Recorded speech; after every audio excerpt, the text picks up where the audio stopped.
Cuando el pitido volvió al principio parecía lejano como una alarma en la habitación de alguien más. Luego vino el ardor en mi pecho profundo y punzante, jalándome desde un lugar oscuro. Jadeé y la máscara de oxígeno ahogó el sonido. Una voz cercana, baja y sorprendida dijo: «Volvió». Abrí los ojos con esfuerzo y me cegó un techo blanco. Las luces zumbaban suavemente. El rostro de un hombre joven, pero con ojeras marcadas, apareció en mi campo de visión. Su gafete decía Julián. «Nos dio un susto de aquello, señora Morales», dijo esbozando una media sonrisa. Estuvo en línea plana 11 segundos. Espero que no rompa ese récord. Intenté hablar, pero mi garganta estaba seca, la lengua pesada. Él inclinó con suavidad un vaso con popote hacia mis labios. El agua nunca había sabido tan viva. «¿Quiere que llame a su familia?», preguntó con voz cautelosa. Parpadeé lentamente logrando un débil asentimiento. Dudó. «Ellos dejaron una nota. Dicen que están fuera en Puerto Vallarta. 12 días. Creí que había escuchado mal. Mi hija Sofía sabía que había tenido mareos. Ella misma me llevó a la clínica la semana pasada. Alcancé la bandeja junto a la cama. Había un papel doblado junto a una barra de proteína envuelta. La letra era sin duda la de Sofía. «Mamá, nos vamos a Puerto Vallarta por las vacaciones. Volvemos en 12 días. Ojalá estés en casa para entonces. Te quiero, Sofi». Sin fecha, sin número, sin instrucciones, solo eso. Julián carraspeó suavemente. «Pensaron que estabas estable, seguro». Asentí porque, ¿qué más podía hacer? ¿Gritar, llorar? Giré la cabeza hacia un lado y me quedé mirando la pared, siguiendo una grieta en la pintura hasta que se desdibujó. Sané en silencio. No hablaba a menos que me hablaran. Y cuando tuve fuerza para sentarme sin ayuda, tomé una decisión. La habitación nunca cambiaba. Las mañanas se fundían con las tardes y éstas con noches largas bajo luces fluorescentes. Las máquinas pitaban suaves y rítmicas como burlándose del silencio que se posaba sobre mí como polvo. Las enfermeras rotaban turnos. Algunas sonreían, la mayoría eran indiferentes. Julián era el único que se detenía un poco más al revisar mis historial. Sin visitas, sin flores, sin mensajes. El pizarrón de plástico sobre el lavabo decía día 5, estable como si fuera el pronóstico del tiempo. La sexta noche no pude dormir. Escuché la voz de Julián cerca de la puerta baja pero clara. No sabía que estaba despierta. Sí está consciente ahora. Estable, sí. ¿Quiere hablar con ella? Una pausa. Entiendo. Solo pensé que querrían saber. No dijo con quién hablaba, pero no hacía falta. Cerré los ojos no porque estuviera cansada, sino porque no soportaba estar del todo despierta. Ellos sabían. Sofía y Diego. Sabían que estaba viva. Despierta. Sola. Y aún así nada. Intenté convencerme de que estaban ocupados, tal vez lidiando con los niños o regresando antes. Pero cada vez que mi corazón se inclinaba hacia la esperanza, mi mente intervenía y me jalaba de vuelta. Dejé de preguntar por el mundo exterior. Miraba el techo o la ventana angosta que solo mostraba un muro de ladrillos. Comía lo que me daban. Respondía con gestos o monosílabos. Cuando una enfermera nueva preguntó si alguien vendría por mí al darme de alta, solo dije, seguro. Julián me llevó en silla de ruedas el 8º día. Su silencio decía más que cualquier disculpa. Observé las puertas automáticas abrirse y por primera vez en más de una semana el sol tocó mi piel. La camioneta se alejó del bordillo. Mi casa me esperaba al final de una calle que ya no reconocía.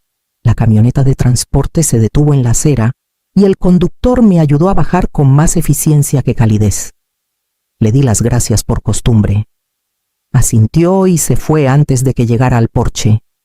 Busqué la rana de cerámica junto a las escaleras donde siempre guardaba la llave de emergencia, pero no estaba. Me senté en el columpio del porche con el corazón latiendo lento y apagado y esperé. Pasaron 20 minutos hasta que la puerta crujió al abrirse. Un joven con una sudadera descolorida estaba en el umbral parpadeando como si yo fuera un fantasma. ¿Puedo ayudarte? Esta es mi casa, dije. Me miró de arriba abajo confundido. ¿Tú eres...? Alejandra, asentí.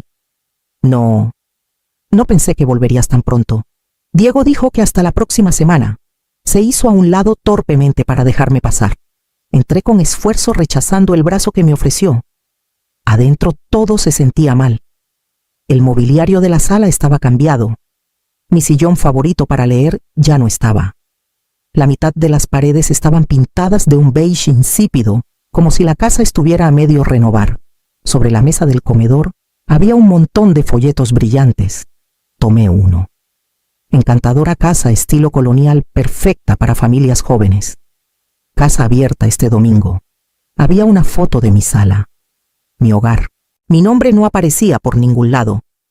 Caminé hacia la cocina. Sobre la encimera había una carpeta abierta. Adentro documentos escaneados y notariados, uno de ellos, un poder notarial con mi firma fechado hace 2 años. Después de mi cirugía de cadera. Sofía me los llevó al hospital, dijo que era para el seguro. Recordé haber firmado adormilada y adolorida. No había aceptado vender la casa. No había aceptado desaparecer. Me quedé mirando los papeles, sintiéndome como invitada en mi propia vida. Al otro lado de la habitación, una caja de cartón rebosaba con álbumes de fotos y marcos de la boda, mis recuerdos empaquetados como sobras que nadie quería. Me hundí en una silla y presioné los dedos contra mis labios. La casa no me había esperado. Ya había comenzado a seguir adelante, y tal vez ellos también. No me moví por un buen rato. El joven de la sudadera Mateo, supe después, había desaparecido, escaleras arriba sin decir más. Me quedé en la mesa rodeada de pruebas de que mi vida había sido borrada como un error tipográfico.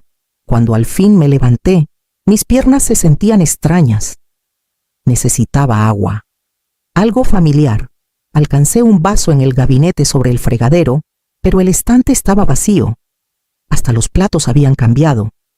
Al darme la vuelta para salir de la cocina, lo vi el iPad viejo de Sofía conectado junto a la despensa, con la pantalla aún encendida.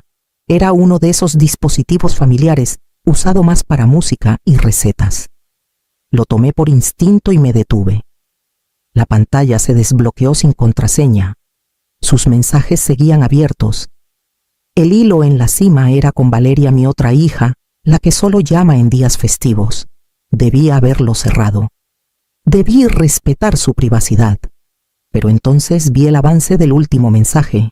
Cuando vendamos la casa de mamá, por fin vamos a poder respirar. Toqué. Sofía. Si no está en casa para el lunes, comenzamos el proceso de ingreso. El hogar. El amanecer tiene lugares disponibles. Valeria. Seamos realistas, nunca fue buena con los límites. Deslicé lentamente leyendo cada línea como si pudiera sangrar. Bromas sobre mi desorden. Discusiones sobre quién se quedaría con qué cuando me mudaran.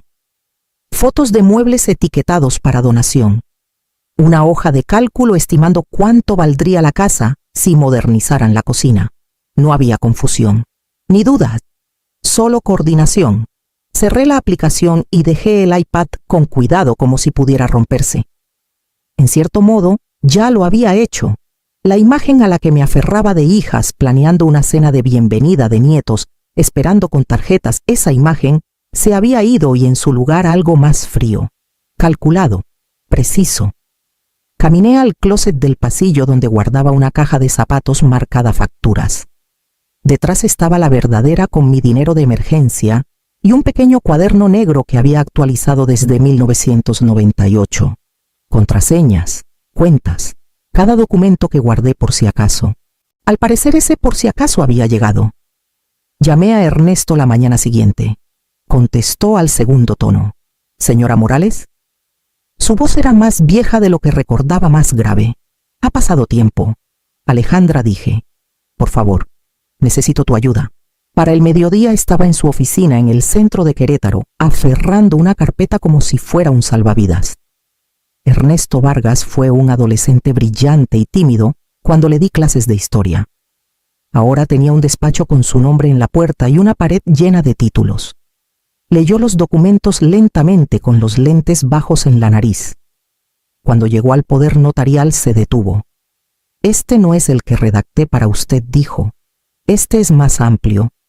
Bienes raíces activos financieros directivas de fin de vida. Esto no era solo para emergencias. Le conté sobre la cirugía de cadera, el portapapeles. Sofía diciendo que era para el seguro.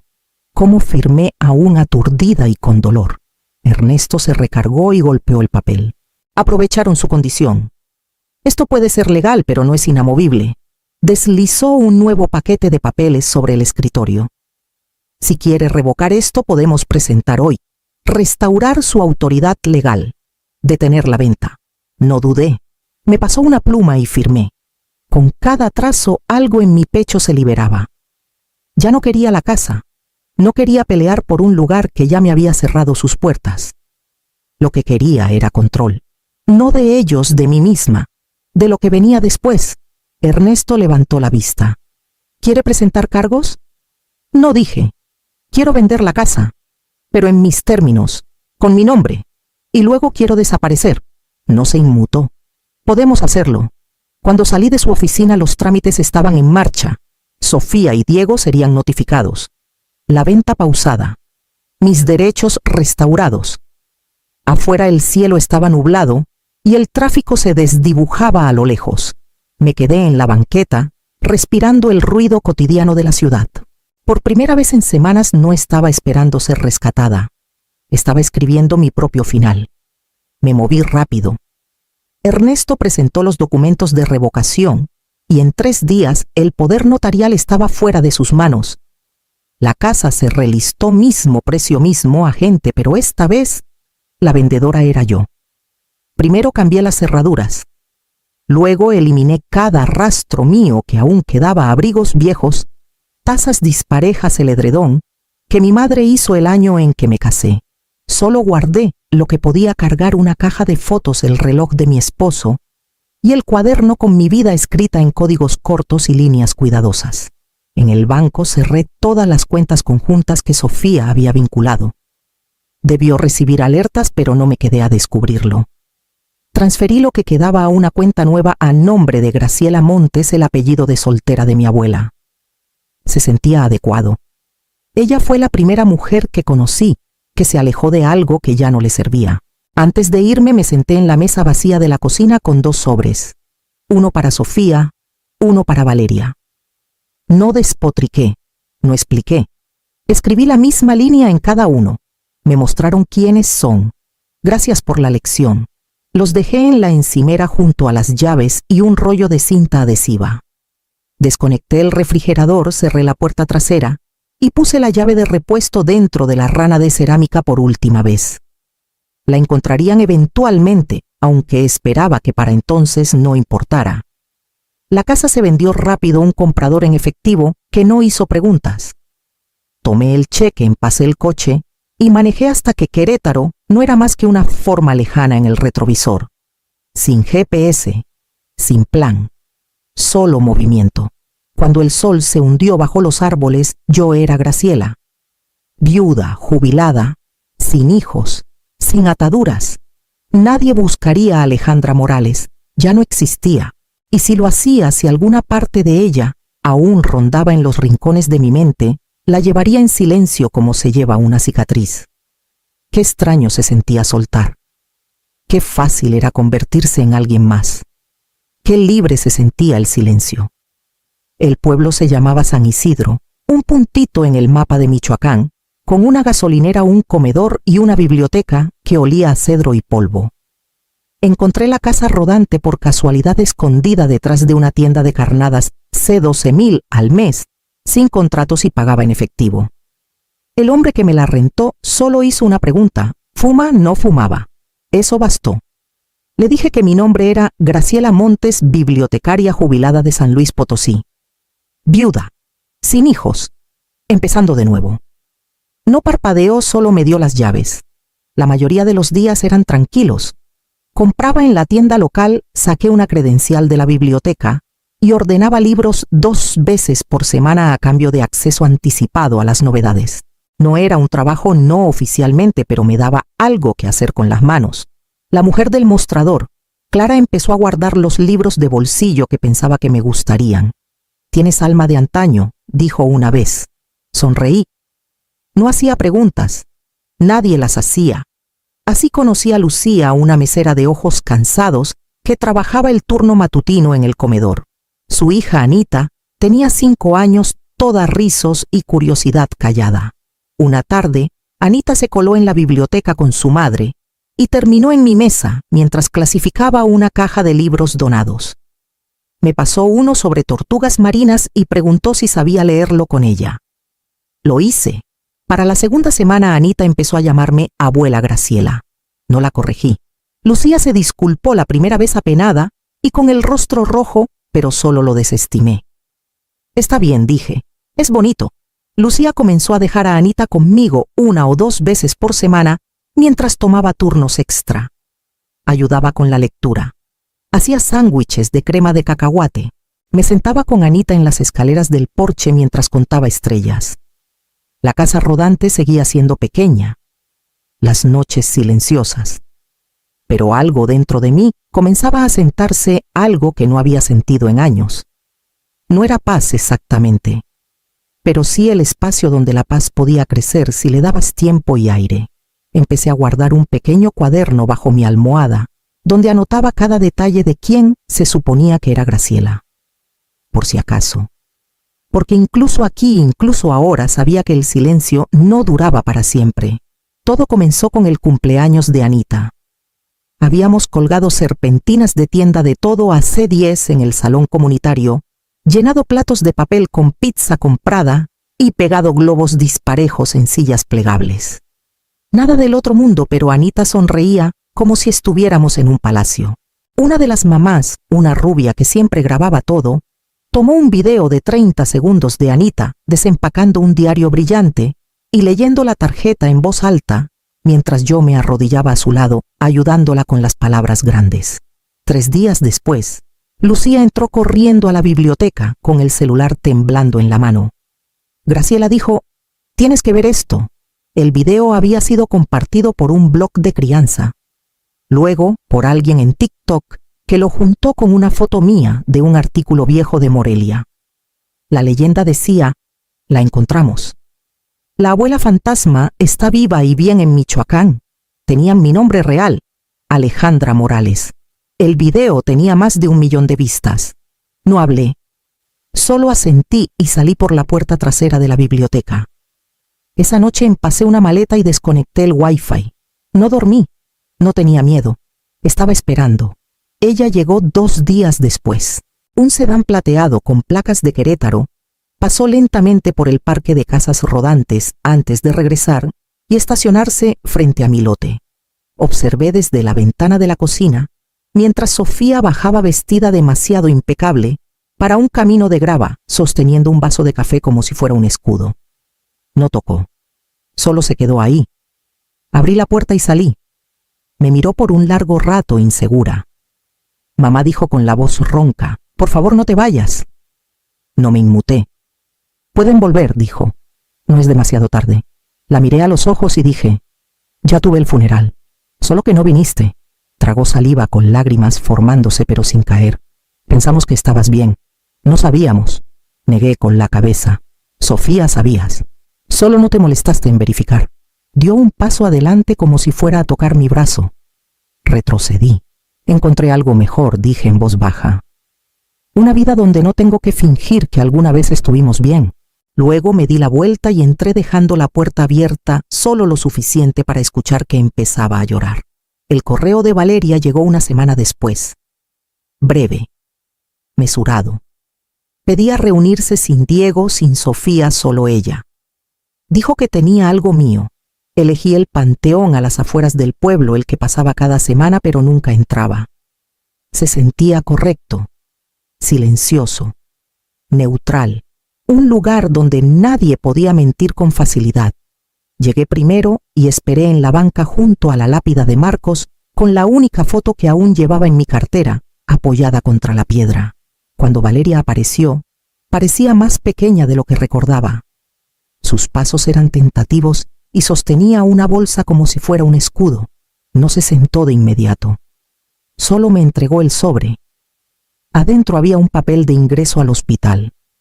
En la parte trasera, con mi propia letra temblorosa y torcida por la debilidad, había garabateado un mensaje. Si no despierto, sepan que ya los perdoné. Pero si lo hago, por favor vengan. Tengo miedo. Recordé escribirlo. Le supliqué a Julián que se asegurara de que alguien lo viera. Realmente creí que significaría algo. Valeria se sentó a mi lado con la voz baja. Lo encontramos en una bolsa con tus cosas. Después de todo, no me miró cuando habló de nuevo. No supe qué hacer cuando te enfermaste. Siempre fuiste fuerte. No sabía cómo lidiar con verte así. Dejé que el silencio se extendiera. No necesitaba que fueras fuerte, dije al fin. Necesitaba que estuvieras ahí. Asintió con lágrimas deslizándose por su rostro. Me odio por eso. No tomé su mano, no suavicé. Solo dije, hiciste una elección, y ahora el mundo ve cómo se vio esa elección. Preguntó si podía visitar de nuevo. Dije que no. Preguntó si podía escribir. Puedes mandar cartas, dije, pero no prometo nada. Cuando se levantó, abrió los brazos insegura. Me quedé quieta. Ya estás enterrada, dije suavemente, y esta vez yo elegí el funeral. Se fue sin decir más.